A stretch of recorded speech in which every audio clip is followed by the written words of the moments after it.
मध्य प्रदेश उज्जैनीतील बाबा महाकाळच्या मिरवणुकीवर थुंकल्या प्रकरणी तक्रारदार, फिर्यादी सावन लोट आणि साक्षीदार अजय खत्री हाईकोर्ट इंदौर पीठाच्या जज समोर म्हणाले, मैंने किसी व्यक्ति को थूकते हुए नहीं देखा। थाने पर बहुत सारे पुलिस वाले थे। मुझसे कहा गया कि कुछ कागजों पर हस्ताक्षर कर दो। मैंने हस्ताक्षर कर दिए आणि आरोपीला जामीन मंजूर झाला।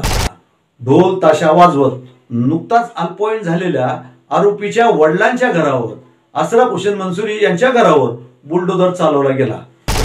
खोट्या आरोपात अनेक मुस्लिम तरुण गोवले जातात। दंगा करणारे राजरोसपणे उजळ माथ्याने वावरत आहे। पोलिसांच्या मेहरबानी व राजकीय दबाव। 18 वर्षाचा तरुण गेल्या 151 दिवसापासून तुरुंगात होता। आता त्याला न्यायालयीन जामीन मंजूर झाला आहे। आप देख रहे हैं झीरो न्यूज। मध्य प्रदेश उज्जैनीतील बाबा महाकाळच्या मिरवणुकीवर थुंकल्या प्रकरणी तक्रारदार, फिर्यादी सावन लोट आणि साक्षीदार अजय खत्री हाईकोर्ट इंदौर पीठाच्या जज समोर म्हणाले, मैंने किसी व्यक्ति को थूकते हुए नहीं देखा। थाने पर बहुत सारे पुलिस वाले थे। मुझसे कहा गया कि कुछ कागजों पर हस्ताक्षर कर दो। मैंने हस्ताक्षर कर दिए आणि आरोपीला जामीन मंजूर झाला। झीरो न्यूजच्या जरा विचार तर करा भागामध्ये आपलं सर्वांचं स्वागत। मध्य प्रदेश उज्जैन येथील बाबा महाकाळच्या मिरवणुकीवर थुंकल्या प्रकरणी तक्रारदार आणि साक्षीदार MP हायकोर्ट इंदौर पीठाच्या जज समोर म्हणाले, आम्ही त्याला थुंकताना पाहिले नाही आणि आरोपीला जामीन मंजूर केला। मात्र आरोपीचे वडील अशरफ हुसेन मंसूरीच्या घरावर वाजत बुलडोजर चालला। देशभरात अशा अनेक घटना मुस्लिम अल्पसंख्याक समाजाच्या विरुद्ध फॅब्रिकेटेड घटना हिंदुत्ववादी संघटनेकडून रचले जातात। प्रश्न असा निर्माण होतो, यात पोलिसांचा दबाव असतो की पोलीस या प्रकरणात सहभागी असतात। मध्य प्रदेशातील उज्जैन येथील बाबा महाकाळ मिरवणुकीत थुंकल्याचा आरोप झाला। ढोल ताशा वाजवत नुकताच अल्पवयीन झालेल्या आरोपीच्या वडिलांच्या घरावर, अशरफ हुसेन मंसूरी यांच्या घरावर बुलडोजर चालवला गेला। आता तक्रारदार आणि साक्षीदार हायकोर्टाच्या जज समोर म्हणाले, आम्ही त्याला थुंकताना पाहिलं नाही।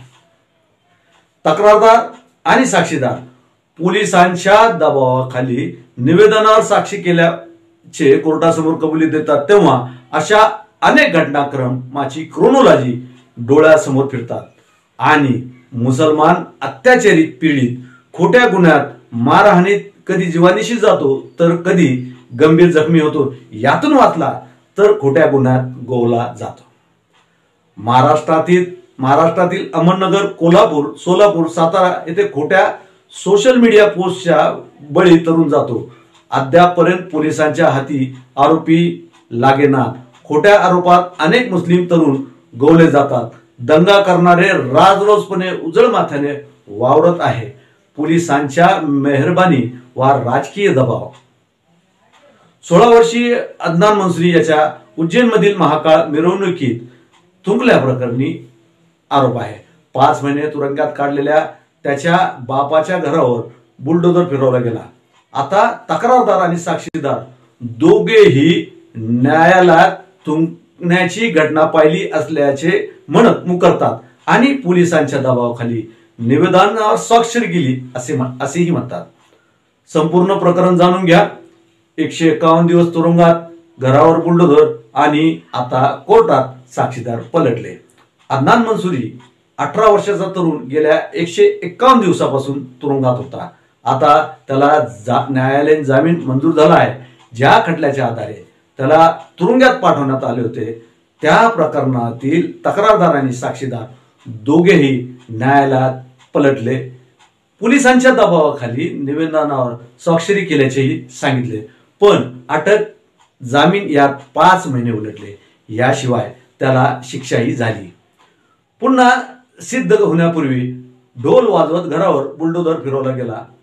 आपण पाहूया की सोमवार 17 जुलै 2023 उज्जैन मध्ये महाकालीची मिरवणूक निघाली।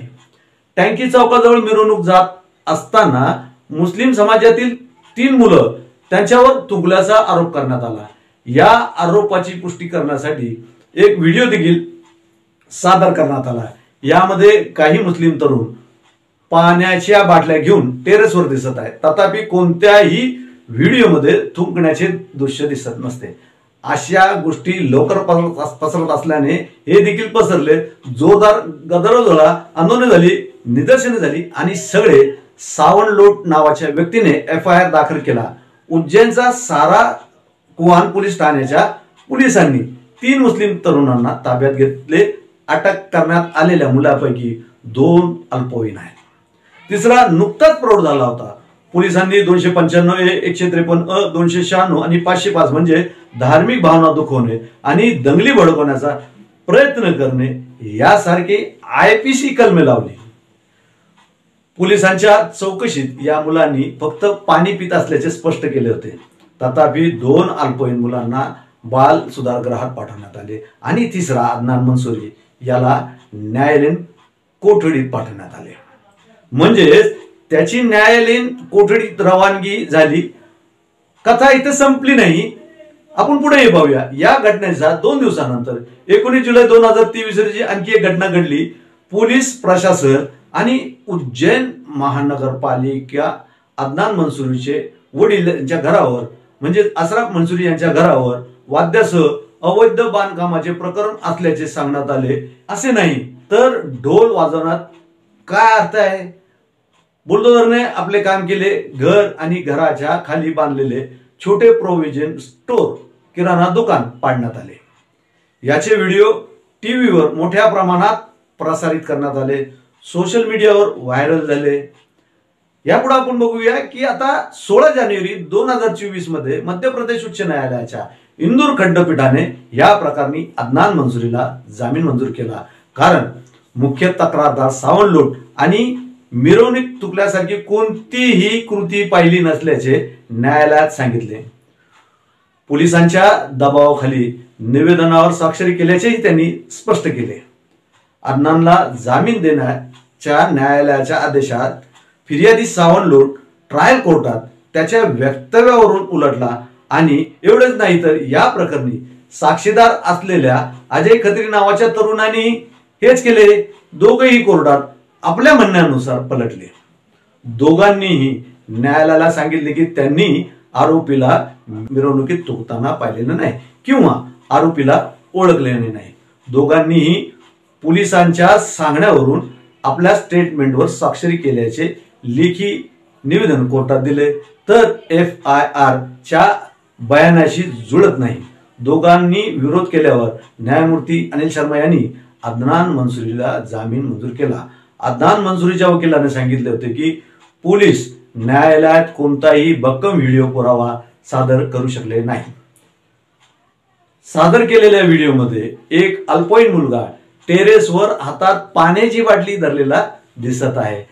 आणखी व्हिडिओ पुरावे सादर करणार असल्याचे पोलिसांनी उच्च न्यायालयाला सांगितले होते, पण असे झाले नाही। मात्र आता अदनान मंसूरीला जामीन मिळाला आहे। 151 दिवसानंतर न्यायालयाने त्याला 75,000च्या वैयक्तिक जात मुचलक्यावर जामीन मंजूर केला आहे। अजूनही खटला सुरू आहे। नवप्रौढ अदनानचा बाप अशरफ हुसेन मंसूरी चे घर पाडण्यात आले तेव्हा या संपूर्ण प्रकरणातील सर्वात मोठी कारवाई। काही मीडिया रिपोर्ट्समध्ये असाही दावा करण्यात आला आहे की बेकायदा बांधकामासाठी नोटीस बॅकडेटेड बजावण्यात आली होती। ढोल ताशासह कैलास खेर यांनी गायलेले गोविंदा गोविंदा स्पीकरवर जोरदारात वाजवण्यात आले आणि छोट्या प्रोव्हिजन स्टोअरसह घर बुलडोझरच्या साहाय्याने पाडण्यात आले। आज अदनानचा जामीन मंजूर झाला आहे। अदनानचे वडील अशरफ म्हणतात की अदनान सुखरूप घरी परतल्याचा आनंद आहे।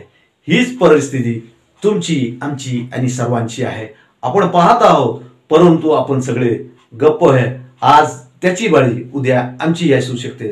जरा विचार तर करा। झिरो न्यूज सहभाग आपल्याला निश्चितच आवडला असेल तर आपण आपल्या प्रतिक्रिया शेजारील कमेंट्स बॉक्समध्ये लिहा। झिरो न्यूजला लाईक, शेअर, सबस्क्राईब करा।